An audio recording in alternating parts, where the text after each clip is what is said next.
Committee, Mr. Jordan of Ohio. Gentleman from Ohio is recognized for 2 minutes. Thank the gentleman for yielding. Mr. Speaker, in his opening remarks, the Democrat chair of the Rules Committee said that Republicans last week voted to overturn the results of an election. Guess who the first objector was on January 6, 2017? First objector, the Democrat chair of the Rules Committee. And guess which state he objected to? Alabama. The very first state called, Alabama. President Trump, I think, won Alabama by like 80 points. Actually, he won it by 30 points. They can object to Alabama in 2017, but tell us we can't object to Pennsylvania in 2021? Pennsylvania, where the state Supreme Court just unilaterally extended the election to Friday?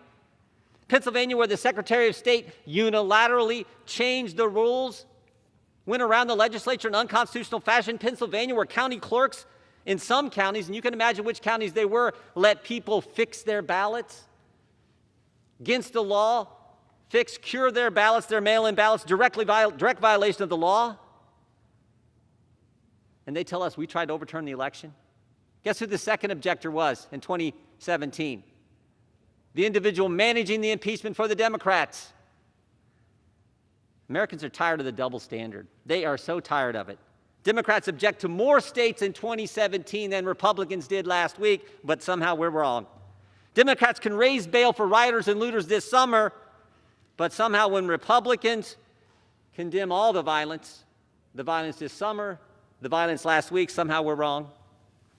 And Democrats can investigate the President of the United States, as Mr. Hoyer went through, try to impeach him, investigate him for 4 years, but will not look at an election that 80 million Americans, half the electorate, 80 million, Republicans and Democrats have their doubts about.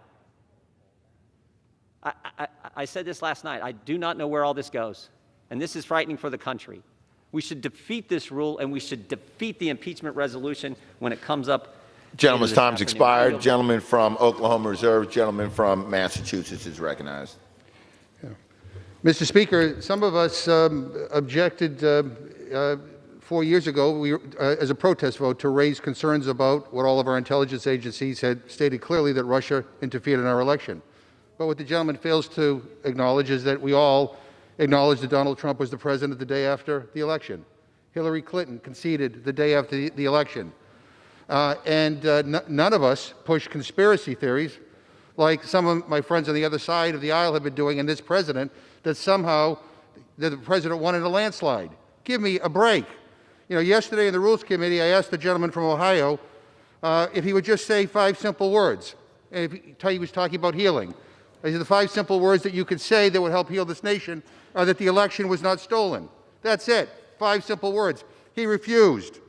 He said he never said the election was stolen. Well, the evidence shows otherwise. And let me quote from this Dana Milbank piece entitled, "5 Pesky Little Words Keep Stumping Jim Jordan."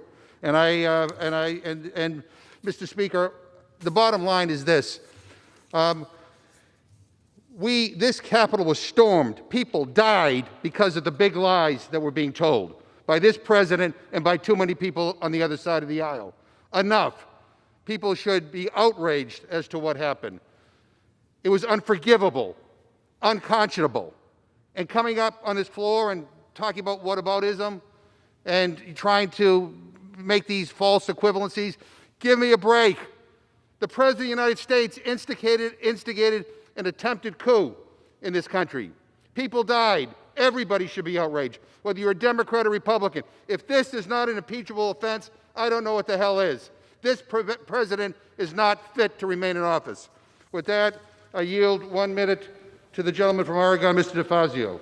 Gentleman from Oregon is recognized for